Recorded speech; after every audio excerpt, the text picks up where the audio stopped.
Designing a server deployment infrastructure. Now, if you've already looked at some of the MCSA exams or prep materials, or even CBT Nuggets series for those, you've already learned how to install Windows Server manually by clicking through the wizard, installing roles, stuff like that. The fact is, doing stuff manually is for losers. We're going to look at some of the tools that Windows provides to automate that process, to deploy servers automatically without ever having to even log on or really even touch the console. You rack them and stack them, plug them into power, plug them into the network, stick them in the rack, turn them on, and let the magic happen. That's what we're going to look at. We'll talk about some of the design decisions that you need to make so that you can start setting up that kind of an infrastructure. Here's some of the things we're going to talk about. First of all, selecting an image type, WIM or VHD. Talk mainly about bare metal deployment here. Again, nothing done to the server. It's just a hunk of metal. You plug it in and you deploy an image to it. We'll talk about multicast versus unicast deployment and talk about some of the different WDS configuration and topology options. Now, one of the things we are not going to talk a lot about is actually creating and managing these WIM or VHD images. There's another exam, 70-415, that focuses on image creation from a desktop point of view. So from the client operating system point of view, it's the same procedures for the server. The concern here is about designing the infrastructure to deliver those images. Because in many cases, you might just need to deploy base, straight out of the box server images, which Microsoft gives you. You don't have to do anything for those. You might want to start doing some customization. We'll talk about when you will want to do that and when you won't. But we're not going to really focus on the tools for maintaining those images. That's covered elsewhere. But we are going to focus on the infrastructure that's used to push them out primarily to your server computers. So we need a little crash course in WDS, Windows Deployment Services. This is just going to come across as kind of a random collection of facts at first, but I swear to you it will come together in the end. So WDS is capable of deploying two different types of images, a WIM and a VHD. Now, a WIM is, I guess it's kind of like what we would have used in the old days for a ghost image. It's an image of a hard drive that is specifically serviceable, meaning it's possible to use tools, and there's one called DISM. The acronyms that get involved here are just epic.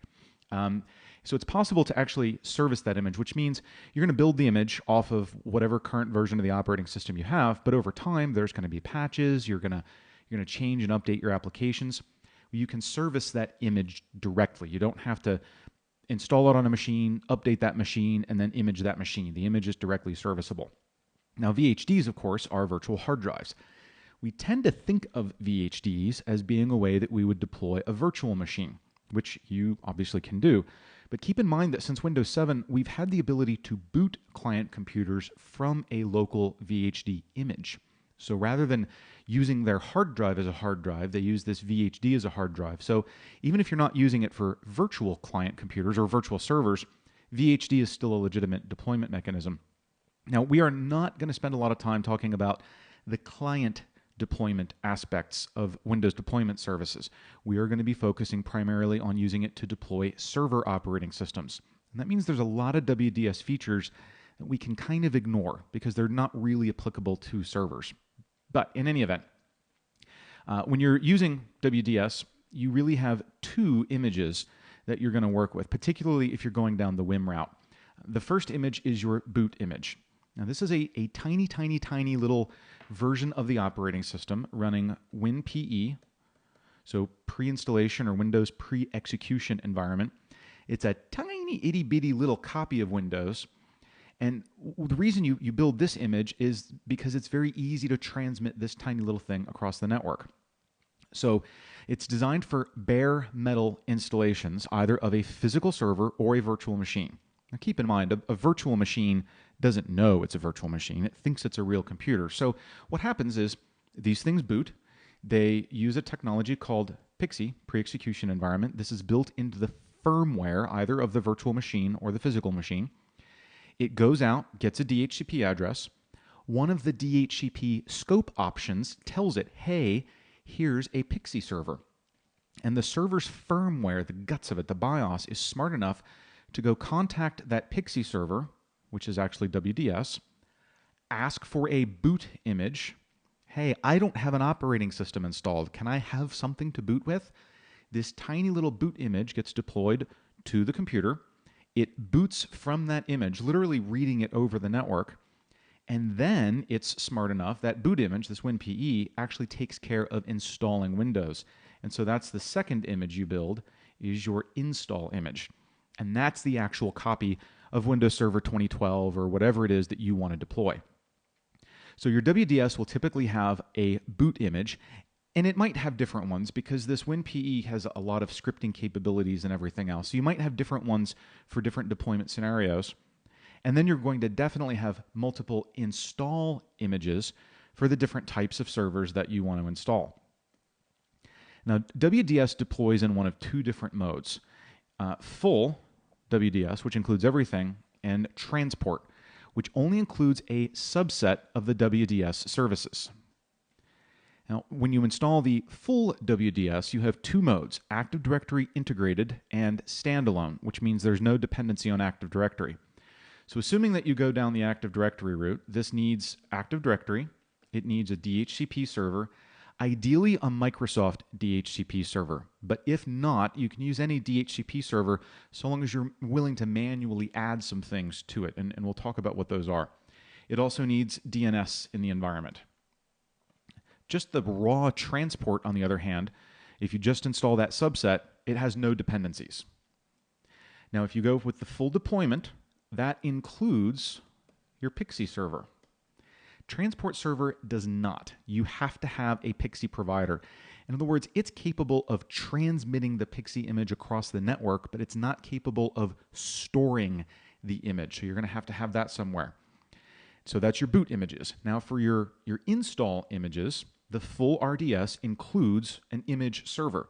The transport does not. The transport is capable of transporting it across the network, but you've got to have some other repository where the images actually live.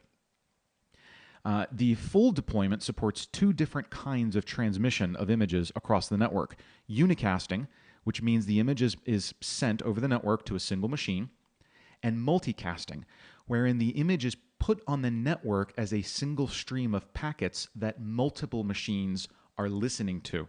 Kind of it's technically not a broadcast. It's a little bit more efficient than that. But the idea is that rather than, let's say you need to install 5 servers, and they're all going to get exactly the same image, rather than transmitting that image 5 times across the network, which would take a lot of network, you transmit it once, and all 5 computers listen to that multicast stream. So the full RDS supports unicast and multicast. Transport only supports multicast. In terms of management tools, Transport only uses command line management tools, whereas the full version has command line management tools and a GUI. Now, on the client computer, so whatever is going to be receiving images, there is a WDS client, which is basically setup.exe and some supporting files, if you have the full WDS install. If you're only using the transport server, the client side of it has to either use, and I'll write this down, WDS, Windows Deployment Services, right? mcast, multicast.exe, or you can build a custom application. So transport means fewer dependencies, fewer prerequisites, fewer options, fewer capabilities. It's really intended to just kind of front end another repository, which is where all your management images and kind of the intelligence happens. The full WDS install is a complete solution in and of itself, no other parts needed. On my server here, I've installed the full WDS role, and so I've opened its console. Here it is, and that's all I've done. I've just installed it. I haven't actually run through the configuration yet. I was saving that for you. So you do have to configure this before you can do anything about it. I do want to point out this concept of pre-staged devices. This is when you're using an Active Directory integrated WDS, and kind of the intent is twofold. You don't want just anybody bringing a computer, plugging it into your network, and being able to download your corporate OS image. Again, this is particularly for client computers. So with an Active Directory integrated installation, you can pre-stage your devices. It essentially means you create the Active Directory account for the computer first, and it knows things like its MAC address, its physical network adapter address. And you can configure, and you'll see where we do this, you can configure WDS to only talk to computers that you have pre-staged, meaning you've kind of pre-authorized them to be there, and so it's okay that they get an image. And that actually comes as part of this wizard. So configure server. We are going to do the integrated with Active Directory, which means I either need to install WDS on a member server of my domain or on a domain controller, which this is. Where do we want to keep the images? We want to keep them there. And this is what I was talking about. So the PXE server, the PXE server, is what's going to respond when a computer gets on the network, doesn't have a local operating system installed on it. It's going to, well, depending on how its BIOS is configured, by default most, once they don't have a local operating system, there's nothing in the DVD drive, they will then attempt to find a PXE server to boot from over the network. What do I want WDS to do? I can say don't respond to anybody, respond only to known computers, and that's those pre-staged computers in Active Directory, or respond to everyone, but optionally, if I see an unknown computer, one that hasn't been pre-staged, require administrator approval. So that means when an unknown computer tries to get in, Active Directory is going to have a pending devices node, or not Active Directory, WDS will have a pending devices, and I'll have to go over there and I'll say, look, I've heard from these people, never heard from them before, are you sure you want to deploy it? So you get different levels of convenience and security depending on how you want to do this. Because adding a new server to the network is usually not a daily occurrence for most companies. Responding only to known computers is what I see a lot of folks do. So it's going to pull down some files. This is just setting the thing up. And the next thing I need to do, and it's telling me right here, is do I want to add images to the server? Sure. Start a second wizard. We are going to, and here's where you can get some of the default images, and this is what Microsoft recommends you do. I have the Windows 8 DVD, and you could get this same thing from Windows Server 2012, 2008 R2, Windows 7. When you get into those, look in sources, and you will usually find a, yep, that's the folder. And we'll put that in image group 1, that's fine, and that's where it goes, and it automatically knows to go in there and find the boot images. I'll show you where that is too. I've got it here. In sources, it's boot.wim. That's what you're looking for. That's what it wants. Yep, go ahead and skip because that's already there. And we'll just let this finish. Okay, yay, the operation was complete. There's a little integrity check it has to do. So once you do that, you can see that it breaks down into these different areas. Boot images, I was talking about. So now I have one for, wait for it, Windows Setup, x64. That pulled from the Windows 8 DVD. And then I've got an image group with Windows 8 and 8 Pro, because that's what happened to be on that DVD. And so these are just defaults. Obviously, you could then use some of the other tools to customize these things. That really gets into that exam 7215 or 415 stuff, is building those out. And again, we're focused on server, so this could also be server computer or server images. In fact, here, let me swap out my Windows 8 DVD for my Windows Server 2012 DVD, and let's see if that'll let me add the install image from there. So let's create this in a new image group. We'll call this server image group.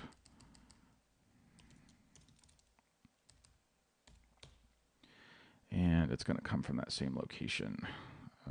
DVD, sources. And then we do have boot, and there's the install, WIM. And this looks like the image will be good for standard data center, standard core, data center core. So I get everything. And it's going to run through a little integrity check. That'll take a few seconds. Let's just sit back and let that happen. Integrity check complete. And now it will copy these images. So it is actually pulling these off of the DVD, by the way. In terms of planning, you do need to make sure that you've got enough space on your drive for all that stuff. You remember when we set this up, we told it where to keep the stuff. Keep the images in remote install here. And so you can see it's building in these images here. And if I go to my computer, you can see that it is gradually sucking up space off of my little tiny C drive. So if you're going to have a lot of images, obviously, maybe that goes onto a SAN, maybe you've got a RAID array installed. When you start customizing, if you're just pulling images off a DVD, you don't worry a whole lot if you lose those, because you can always go get them off a DVD. But you're probably going to be customizing those, and that's going to involve work, and it's worth putting them onto a RAID array, just so that if you lose a drive, you don't lose all of your hard work. All right, so now those images are done, and we've got our server image group, and there's all of those images. So these are WIM images. Again, the WDS also supports the deployment of VHDs.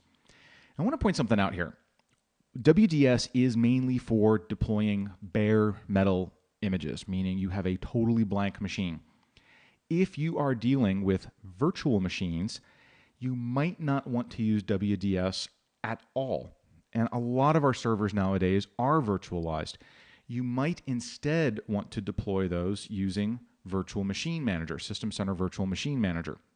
And we are actually going to talk about that in just a couple of nuggets coming up.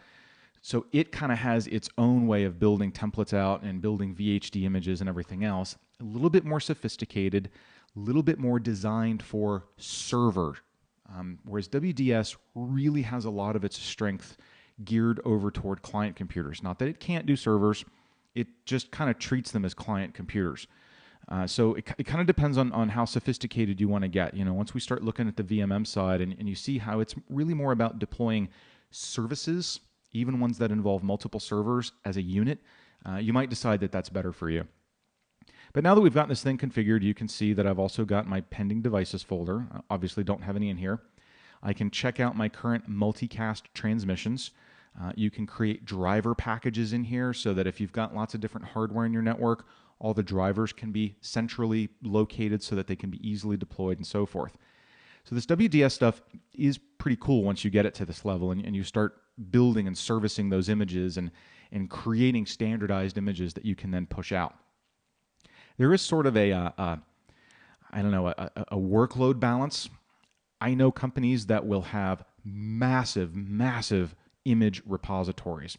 They'll have an image for a SQL server. They'll have an image for IIS servers. They'll have an image for their Exchange servers. That's fine. That's one approach.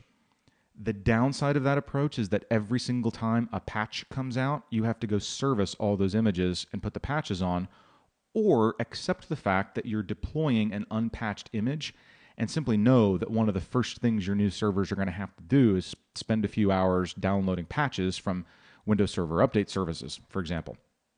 Another approach is to have relatively few server images, keep them serviced, deploy them, and then use scripting or some other automation. And this is, again, where Virtual Machine Manager really comes into play. Use something else to layer the applications and roles and features on top of that operating system base. It just kind of depends on where you want to do the work and what's driving you and what tools you've got available. If you don't have Virtual Machine Manager, then, well, you might wind up over here building lots of images.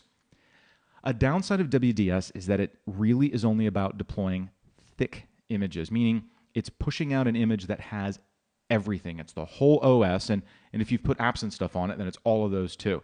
There's no layering effect. You can't really build a standard OS image and then layer apps on top of it. You start moving over into the System Center side of the world, and you can do that. You can have a base image, and then you start layering other things, particularly with Server V or Server App V. You start layering images on top of images, and so you can kind of cut each layer down to its minimum, and then it's easier to keep those layers updated over time so that you don't have to constantly be rebuilding entire massive images all of the time.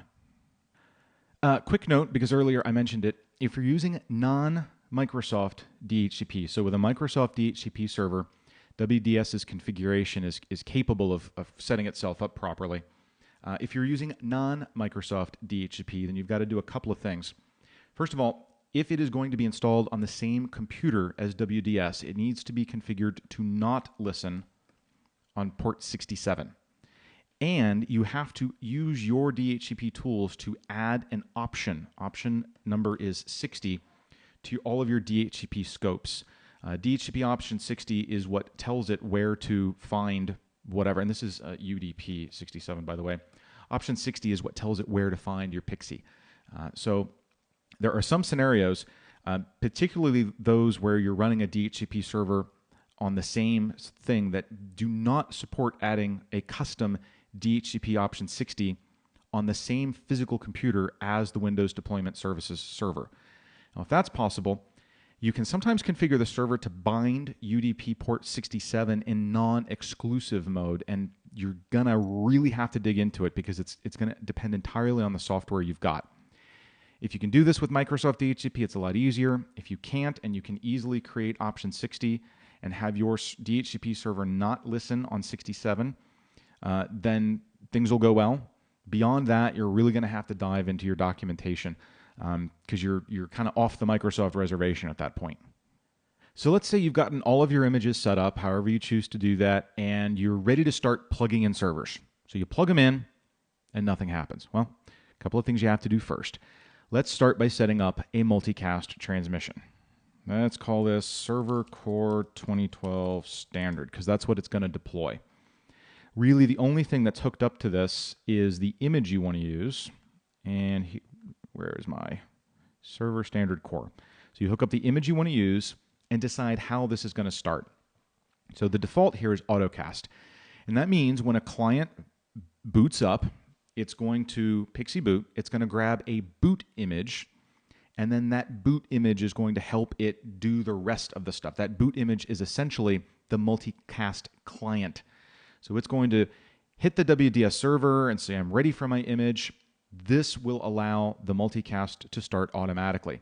If other servers come online and request the same image, they just join into that existing transmission. Now, they're coming in halfway through, right? This isn't like a DVR. It doesn't jump back. They're coming into the live transmission halfway through. They've already missed the first part of it, but they're going to pick up what they can, and then the multicast will loop back to the beginning and give them whatever they missed. Your other option is to do a scheduled cast, and that means it's going to kick off once this many clients have requested. So the first guy, it's almost like the pay-per-view on the airplane. The first guy comes in and says, yes, I'm going to buy this movie. Okay, it'll start in 10 minutes. What? Well, we're waiting for other people to join in. Fine. So you sit back, you read your magazine, and once the threshold number of clients hits, then the multicast starts. Or you can start at a specific time. Now, this is kind of a clever way to manage your network consumption, because a multicast is more efficient than several unicasts, but it's not free. It still takes up network. So what you can do is say, when clients come in and they request and they get latched onto this particular multicast and they're getting this image, they're just going to sit and wait. They're going to hold on until this date and time. And maybe that's in the evening. And so I'll wait till everybody goes home, and I can spin up all my servers, and I can let my data center technicians plug all the things in and turn them on, and I know they'll sit there until this multicast actually begins at this time. Oops. You can't specify a time that's in the past. Oops. So we're going to pick Server Core Standard. I'll just leave it on AutoCast. I can't tell time. And so now that I've got this set up, I can come in here and look and see actually who's using it. Who's identified, how much of their CPU, how much memory, how much network, the transfer rate, everything else. You can set up as many of these little multicast transmissions as you want to. So that's how you actually get these things going. Pre-staging devices, you can do that right from here. The name, the device ID, the device group, the OU you want it to go into, and this will actually create the account in Active Directory for you and pre-stage it. And if you remember when we set this up, let's see if we can look at the properties. We said that our Pixie response was only to known clients, to pre-staged computers. There's some other stuff in here too. We have built-in client naming policy. So if unknown computers come in and we've allowed it to respond to those, how will it create their account name? what boot information. So known clients, make the user press F12 to continue the Pixie boot. Always continue the Pixie boot. For unknown clients, continue it unless they press the escape key. And then you can set your boot images. So you're going to add multiple boot images, remember. You can set default boot images for each of these different architectures. On the client tab, we can enable unattended installation, and we can have a separate script for each different architecture. You can say don't join the client to the domain after an installation. That the default is to do so. Here's our DHCP. And this is reminding you of what I said earlier. If it's non-Microsoft DHCP, check the first box, manually configure DHCP option 60. And this tells Windows deployment services not to listen on DHCP ports. Now, if you're using Microsoft DHCP, they work together, so it's fine. Multicast. This is your multicast addressing. You're going to need to work with your infrastructure guys to make sure you pick the right ones. Keep everybody at the same speed. Advanced. Just what domain controller, DHCP authorization you're going to worry about. Network. Use dynamic ports. And then this also uses the actual transfer of images. Happens using trivial FTP. And so you can specify a maximum block size and pretty much leave that stuff alone and it'll all work okay. So those are your options. That's how you kind of get all that set up. There's a lot of different ways you can set this up. You can have lots of different WDS services on different machines at different locations, pulling from common repositories if you want to, so that you can kind of maintain one set of images, probably on a storage area network, and then you can have different ones distributing that via multicast to their local subnets. So that's kind of another option you have. Really, this is a pretty straightforward thing to set up. The big thing is building the images, getting the images right, getting the images so that you can maintain them and service them. And again, in a server scenario, you might find, so just stay tuned for a couple of nuggets until we talk about SCVMM. You might find that offers a little bit more flexibility and a little bit more of a server approach to deployment than WDS, which again, although it can do servers, it really is built more for the client piece of the world. So we've talked about the two different types of images that WDS supports and how all of this is really geared for bare metal deployment. We talked a little bit about the difference between multicast and unicast. Multicast being one of the big things that WDS is really for. It's much more efficient. And we spent some time looking at some of the WDS configuration options and talking a little bit about its topology and the different things you can do to sort of start building out your server deployment infrastructure. I hope this has been informative for you, and I'd like to thank you for viewing.